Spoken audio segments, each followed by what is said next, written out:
So we left with this. We have substituted here the value of P, Q and R, right?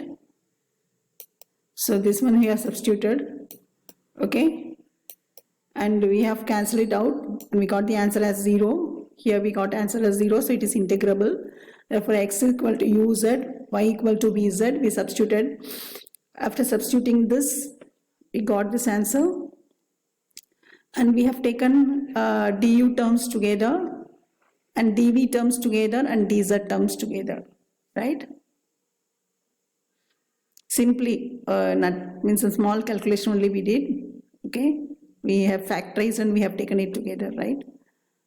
And then dividing by v into v plus 1 into u plus 1. If you divide, you will get ultimately here z by u plus 1 into du plus z by v into v plus 1 into dv plus dz equal to 0. So you'll get something like this. U, z everywhere, I can divide z, okay? So what you'll get is u du by u, that is du u plus 1 because we are dividing by z, right? dv v into v plus 1 plus dz by z. How to divide and all this one you can this is only guessing. V into v plus 1 into u plus 1, so that you will get only du, dv and dz. That is why that is the reason we did, okay? There is no reason behind it. So if you divide by z, you will get du by u plus 1 plus dv by v into v plus 1 plus dz by z equal to 0. And that is, if you do partial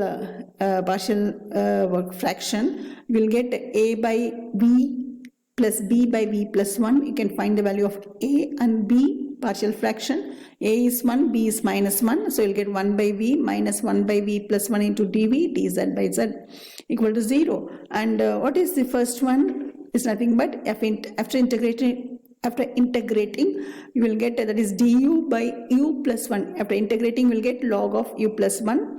This after integrating you will get log v minus log v plus 1 dz by z. This log z.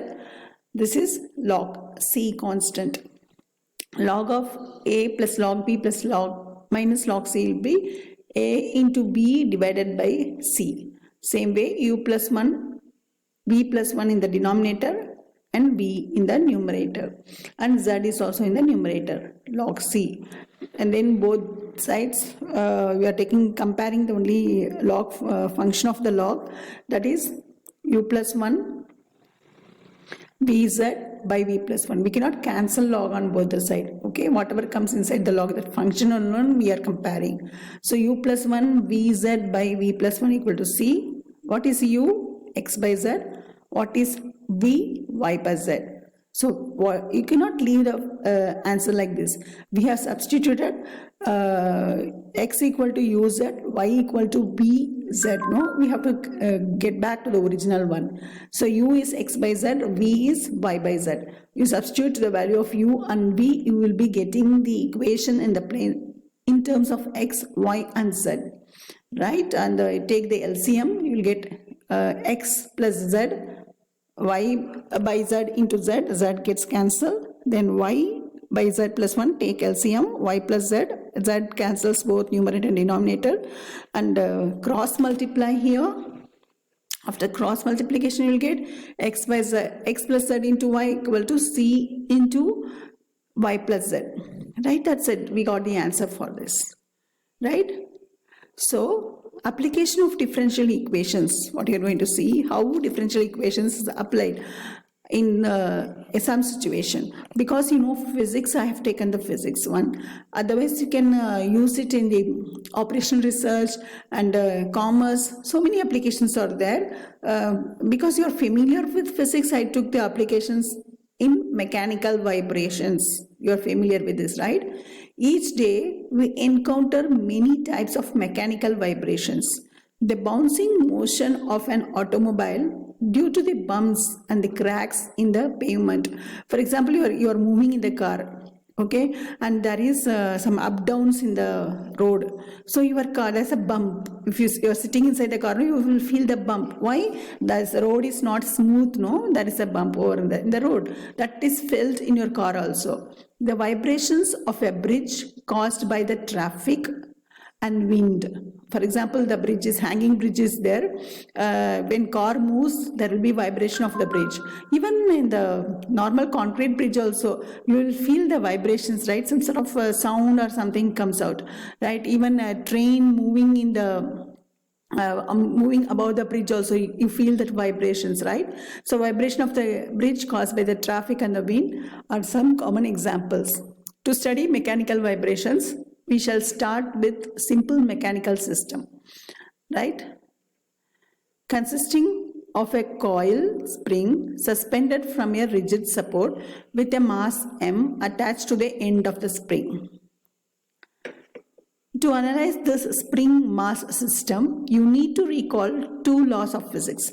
That is, one is the Hooke's law and another one is the Newton's second law of motion. What is Hooke's law? It is given by Robert Hooke in 1635-1703, right? He was born in 1635 and died in 1703. An English physicist. He published books known as the Hooke's law, right, in 1658, right?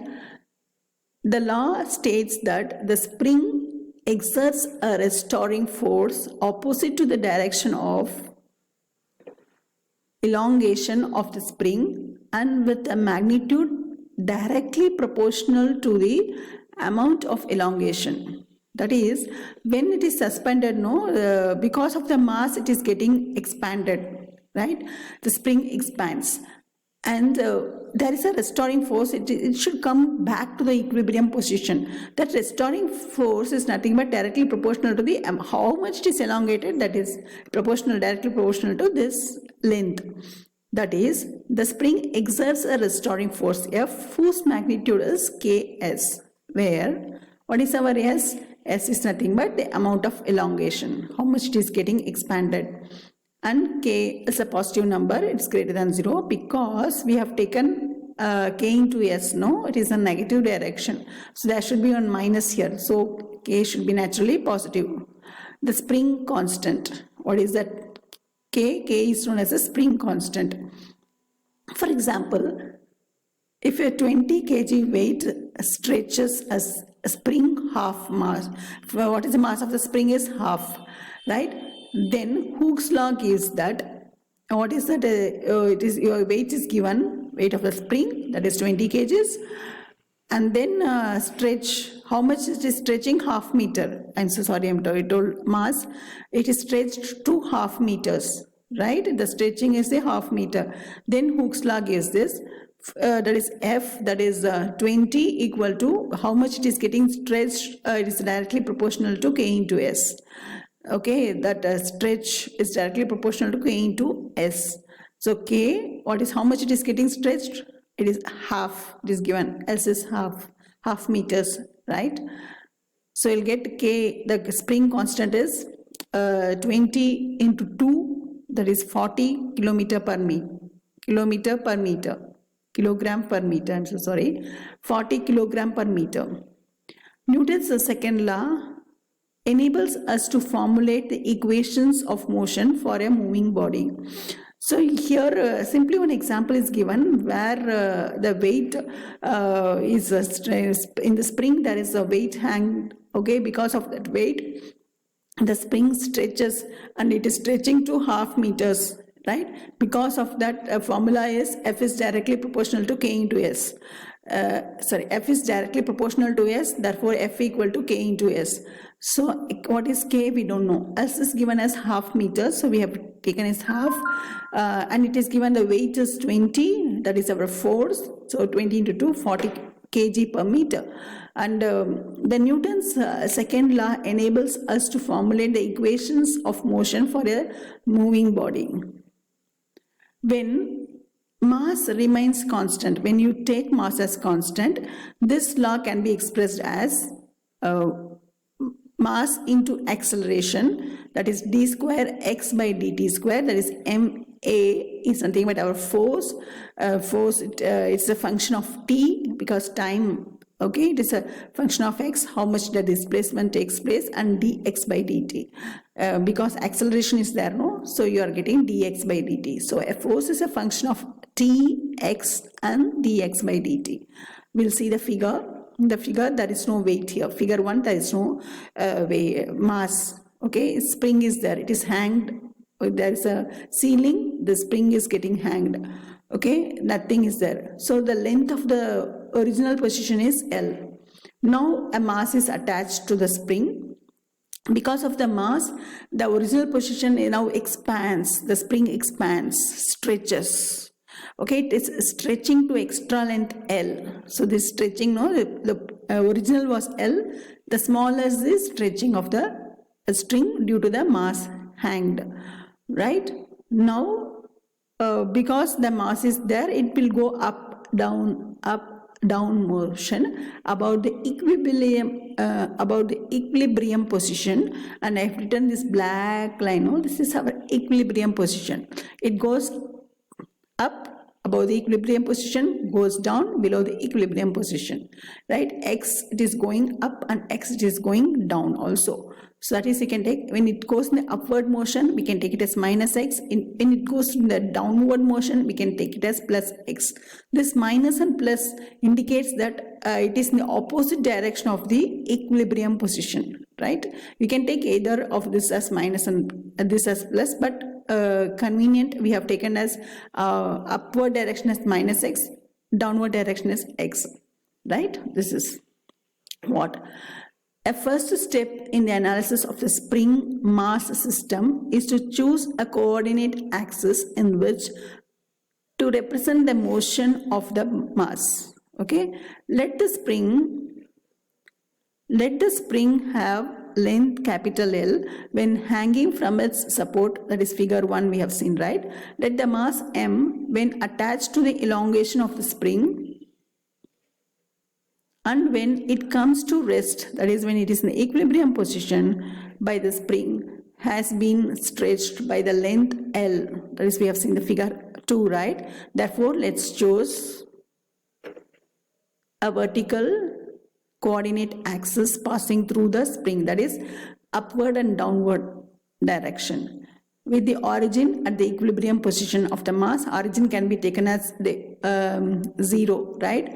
And minus x in the negative direction, that is upward direction, plus x in the positive direction, right? So origin, what is that? Equilibrium is the origin. Let x denote the displacement of the mass from its equilibrium position, and it's positive when the mass is below its equilibrium position, that is figure 3 you can see, right? We now consider various forces acting on mass. First force is there are 5 forces acting. The first force is the gravitational force, acceleration due to gravity. The force of gravity F1, okay, is a downward force with magnitude m into g. This we know, acceleration due to gravity is m into g, where g is the acceleration due to gravity, hence F1 equal to mass into acceleration due to gravity. This is the gravity force, right? The force due to gravitation. Next is the restoring force, because it wants to come back to the original position. Okay, restoring force. The spring exerts a restoring force F2, whose magnitude is proportional to the elongation of the spring. This we have seen before also, right? In one example we have seen. From figure 3, you can see that the spring is stretched to x plus L. That is, it is nothing but equilibrium position, and L is the stretching. So x plus L units beyond its natural length. We can see here the figure. Natural length is capital L, right? Yes, this is the natural length. L is because of the weight of the mass, and it is going x downward direction, away from the equilibrium position. So you can say that x plus L, it has stretched. From figure 3 you can see, right? So we can see that it is x plus L, it has stretched, and it is proportional to for F2 is proportional to x plus L. That you can write F2 equal to some constant times x plus L. Constant is nothing but the spring constant. So F is proportional to x plus L, that is F equal to K times x plus L, where K is known as the spring